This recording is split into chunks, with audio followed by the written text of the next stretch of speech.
हाँ जी।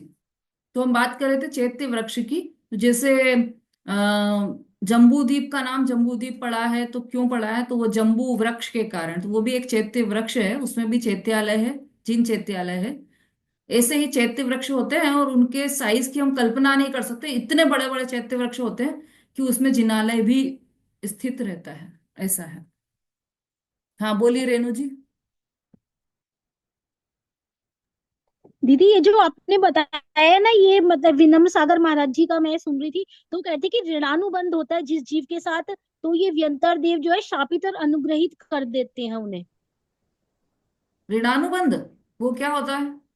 हाँ जी, उन्होंने जी मतलब अगर कोई पहले का कोई मतलब उनका कुछ देना करना हो तो वो उसी हिसाब से उसको मतलब अनुग्रहित करने भी आ जाते हैं, उसकी मतलब सहायता करने भी आ जाते हैं। और उससे कई बारी मतलब जैसे कि वो उन्होंने बताया पार्श्वनाथ के जीव का उनसे जो नाग नागिन से थे, कहते ऋणानुबंध था, तो वो उन्होंने उनकी रक्षा करी और तब वो उनकी रक्षा करने के लिए वो आए देव। हाँ ऐसा है। ऋणानुबंध क्या होता है भाई? जैसो हर व्यक्ति जो दूसरे व्यक्ति की सहायता कर रहा है या उसे दुख पहुंचा रहा है, उससे उसका पूर्व में कुछ लेना देना रहा है। वो तो ये देव की क्या जी बात करें हम यहाँ मनुष्य लोक में भी। जैसे मैं आपको समझा रही हूँ अभी, और जी पिछले जन्म में आपने मुझे समझाया होगा कुछ, जी है ना? तो वो ये सब हर क्रिया मतलब लेन देन के हिसाब से ही रहती है। और आपने जो जी पूर्व में पुण्य बांधे होंगे, उसके उदय में अच्छा परिणाम आ रहा है उसका। पाप बांधे होंगे तो वैसा परिणाम आएगा, है ना? तो ये तो सबके लिए ही है बात। तो बात इसीलिए यहाँ जी पर ये लिख दिया है कि यदि आपका कुछ कुछ मतलब पुण्य उदय है, तो वो व्यंतदेव आपकी हेल्प करेंगे। और पाप उदय है तो वो उस तरह का कार्य करेंगे। वो वैसी चेष्टाएं करेंगे, उससे आप परेशान परेशान हो जाओ, ऐसी चेष्टाएं भी करेंगे। तो उसमें वो केवल निमित्त मात्र है। उदय तो आपके हैं दोनों। पाप का उदय जी हो चाहे पुण्य का उदय, उदय तो आपका है। लेकिन उसमें वो केवल निमित्त मात्र है। व्यंतर देव नहीं होंगे तो कोई मनुष्य हो जाएगा उसमें निमित्त। किसी प्रकार से आपको उदय तो आना ही है, पाप का उदय। तो यदि व्यंतर देव ने नहीं किया है तो कोई और करेगा, कोई और नहीं करा है तो व्यंतर देव करेगा। मतलब वो फिक्स है आपका उदय आना। तो जो कर्म बांधे हैं उसका जी उदय तो आएगा। हाँ बोलिए संगीता जी। हाँ दीदी, इसमें ही आया जैसे कि व्यंतर देव मतलब ये व्यंतर देव जम्बू असंख्यादि समुद्रों में रहते हैं। और एक पंख भाग और खर भाग में रहते हैं। फिर इसमें ये 5वें नंबर के पॉइंट में बता रहे हैं कि व्यंतर देवों का आवास द्वीप समुद्र, फिर ये घर आंगन रास्ता गली पानी का घाटी, तो ये कौन से होते हैं? ये वही है ना, जो फर्स्ट मध्य लाइन। लोक के मध्यलोक के, मध्यलोक में बने हैं ना ये सब। तो आवास द्वीप पर्वत समुद्र देश ग्राम ग्राम नगर तिरा चौरा घर आंगन रास्ता, ये सब तो मध्यलोक में ही है। तो ये हैं? मध्यलोक हुए ना फिर। तो ये सब अपने आसपास का है या मतलब ये वहां वहीं का है जम्बू द्वीप का? सॉरी मतलब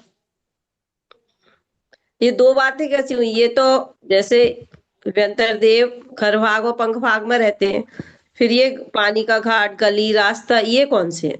यहाँ भी रहते हैं, दोनों जगह रहते हैं। अधोलोक में वो खर और पंख भाग में रहते हैं, लेकिन मध्यलोक हाँ। में सब जगहों पर रहते हैं। ऐसा है। अच्छा अच्छा।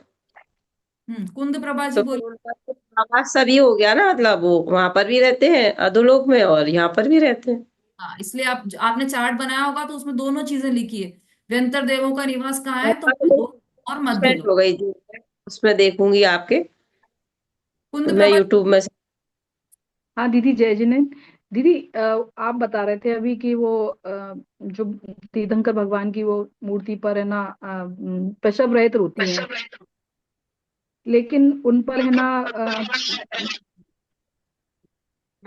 उन पर ना पसीना वगैरह तो देखा जाता है। एक मिनट। आवाज साफ नहीं है। हाँ बोलिए। उन पर पसीना वगैरह देखा जाता है ना, ये तो कभी कभी देखने में आता है। तो ये क्या है? मतलब बेहतर लोग ऐसी क्रियाएं करते हैं? कहाँ आता है पसीना देखने में? नहीं, कभी कभी आता है ना, जैसे उसको तो वो लोग अत्स्य बोलते हैं और लोग। हाँ। पर ये अत्सर तो नहीं है तीर्थंकर परमात्मा का, ये तो उपसर्ग ही है। लेकिन हम्म। ये सारा कार्य तो व्यंतर ही तो करते हैं। नहीं है, ये व्यंतर का कार्य नहीं है ये। ये तो हम तो फिर ये साधारण जो घर होते हैं ना वहां पर भी ये कार्य होने लग जाते हैं। ये तो वेदर का हाँ चेंज हुआ है ये। अभी आप है ये ना, यदि आपका कोई कोटा में परिचित रहता हो तो पता करना, फोन लगाना उनको। कोटा के हर घर में अभी ऐसा हो रहा है कि वो पूरा घर ऐसा लगता है कि यहाँ पानी फैला हुआ है, दीवारें पूरी गीली है, जमीनें पूरी गीली है, और 1 घंटा पंखा चला के सुखा दिया तब भी वो सूख नहीं रहा है, पूरी दीवारें दीदी गीली। ये अधिकतर तो घरों में ऐसा हो रहा है। तो इसका प्रत्यक्ष मतलब देखा कि हुआ है कि वेदर ही मूर्ति। ऐसा आ रहा है, वेदर ही ऐसा, मतलब उसको बोलते हैं आर्द्रता का, ये जो वेदर आ रहा है ना, ये मॉइस्चर ऐसा आ रहा है उस वेदर में, तो उससे वो जमीन दीवारें ये सब गीली हो रही। इसी तरह का कुछ वहां आर्द्रता, कुछ मॉइस्चर रहता है वहां पर, तो वो प्रतिमा पर भी वो गीलापन आने लग जाता है। तो ये एक ही सब प्रतिमा पे क्यों? भौगोलिक परिवर्तन है। बोलिए। हम तो सामान्य बात वैसे ही पूछ रहे हैं, हालांकि हम भी नहीं मानते। तो एक ही प्रतिमा पर क्यों होता है? प्रतिमा तो और भी होती है वहां पे। तो कहीं आर्द्रता आ जाती है, कहीं नहीं आती। अब कोटा में 50 घर हैं, किसी घर में हो रहा है, किसी घर में नहीं हो रहा है ना। तो ये बेंतर का कार्य नहीं है। हाँ, और यदि हो तो भी वो क्रीड़ा मात्र है, वैसे हाँ तो कीड़ा नहीं है। मात्र है। ये बोला कि 99.9% जिसको हम वेंतर का कार्य मानते हैं वो वेंतर का कार्य होता नहीं है। वो सब भौगोलिक परिवर्तन है या कुछ ना कुछ उसमें गड़बड़ रहती है। और यदि कुछ एकाध परसेंट हो भी तो वो सब क्रीड़ा मात्र है, वो पॉसिबल है, ऐसा हो सकता है, उसमें कोई बड़ी बात नहीं है। बराबर दीदी। गीता जी। ठीक है।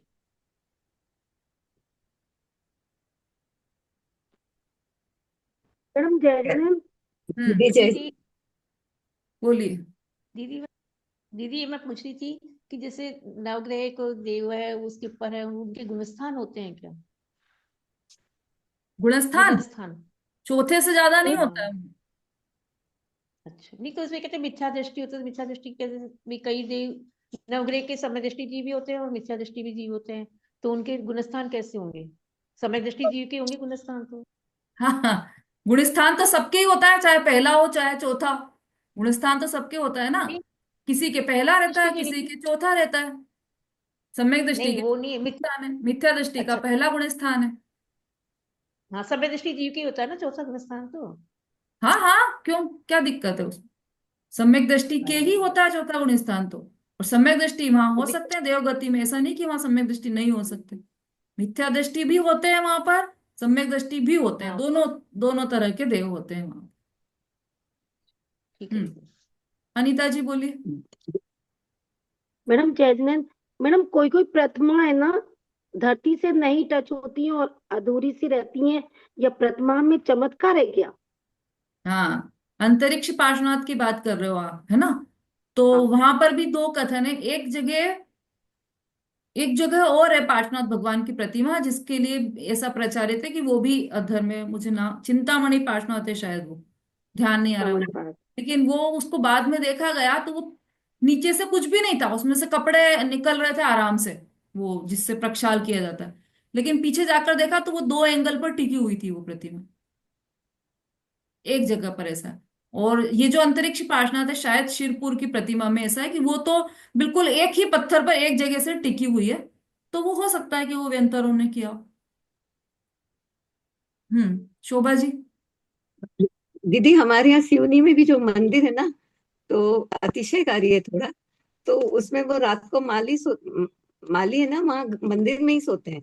तो बोलते हैं रात को हमको घंटियां सुनाई देती हैं, पायल की आवाज सुनाई देती है।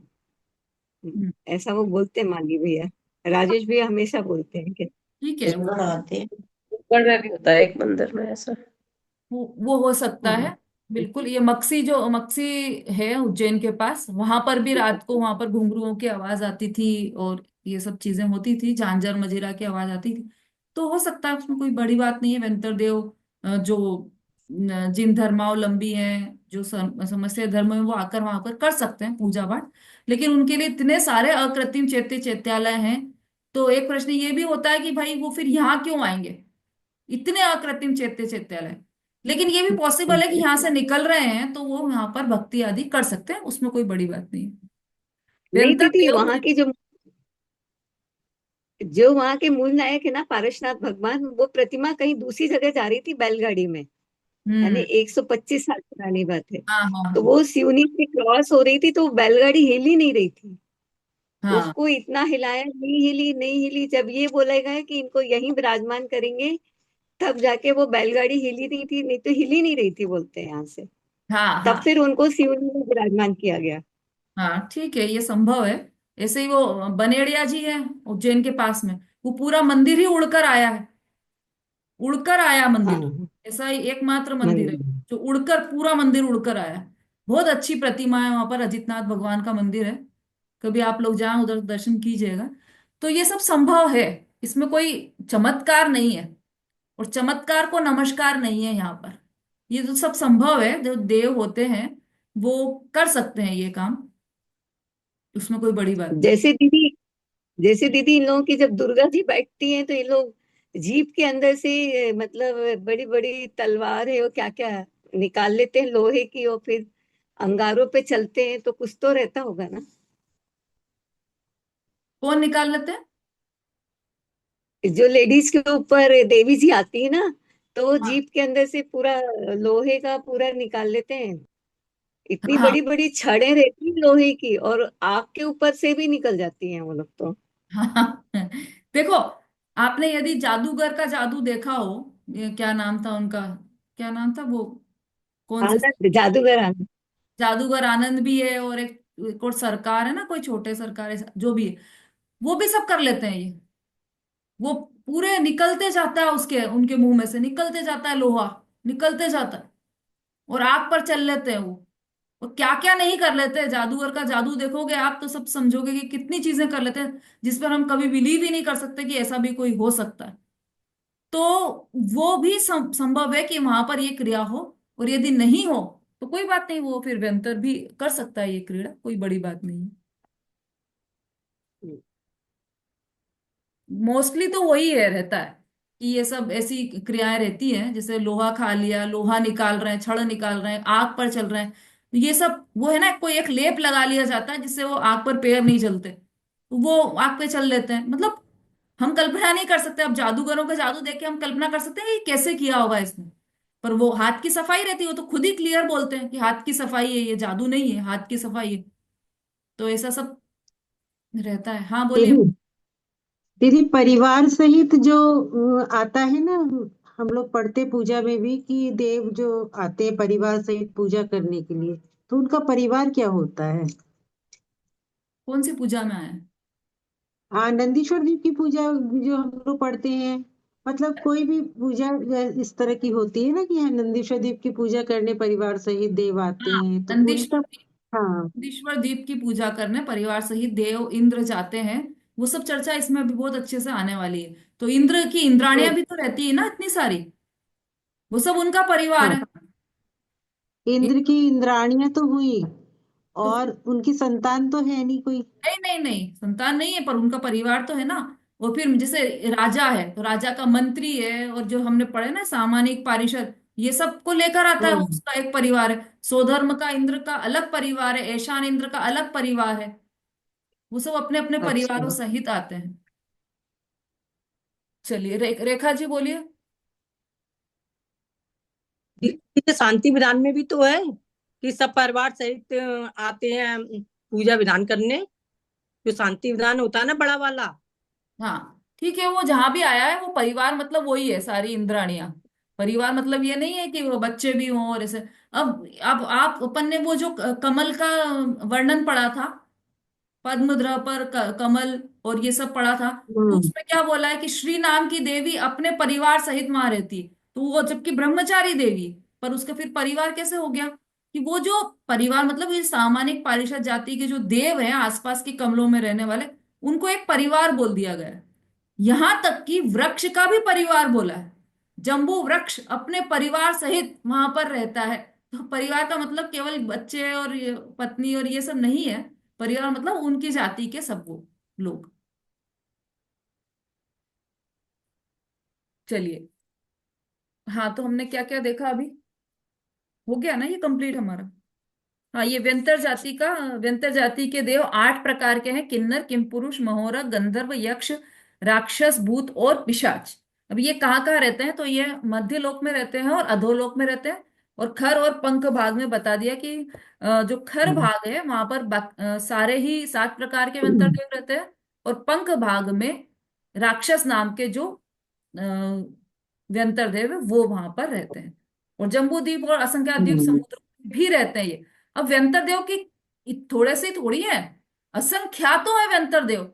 तो वो तो सब रहते ही हैं, असंख्यात द्वीप समुद्रों में रहते हैं, इतने सारे हैं, खूब है। दीदी जैसे ये किन्नर है, तो किन्नर एक मतलब जाति हो गई, और उसमें ये इंद्र सामानिक त्रायस्त्रिंश ये सारे उसमें रहेंगे। ये उसमें ऐसा ही, सब व्यवस्था है, ऐसा हाँ। सब। हाँ, ठीक ऐसा है। ही सब में रहेगा। अब इनका भी डिटेल चाहिए हो तो वो अपन कर सकते हैं डिटेल। टाइम तो हो गया है अपना। मतलब ये सबके भी वो भी है अपने पास कि किसके कौन है इंद्र।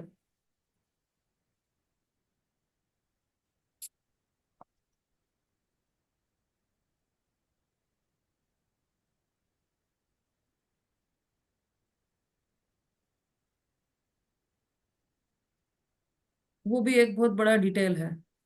और यहां तक कि ये भी वर्णित है कि कौन से इंद्र के कितनी इंद्राणियां हैं, कितने सामानिक देव हैं, ये सब लिखे हुए हैं।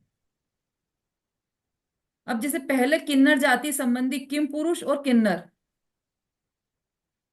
किन्नर जाति के जो देव हैं उसके 2 भेद हैं, किन्नर और किम पुरुष, है ना। तो उसमें किन्नर और किम पुरुष और किन्नर, इनमें से प्रत्येक के 4000 सामानिक देव हैं। 4 महादेवी है, 16,000 आत्मरक्षक देव हैं।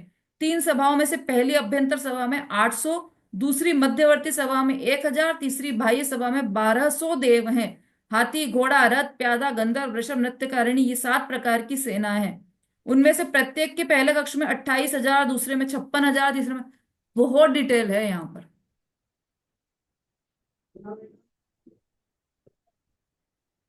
चलो तो दीदी हम लोग ने इसमें तो 2 पढ़े ना, किन्नर और किम पुरुष अलग अलग पढ़ रहे हैं हम लोग इसमें। ये 2 भेद है ना इसमें लिखे हुए, हाँ, किन्नर और किम पुरुष। हाँ 2 हैं। तो किन्नर के भी,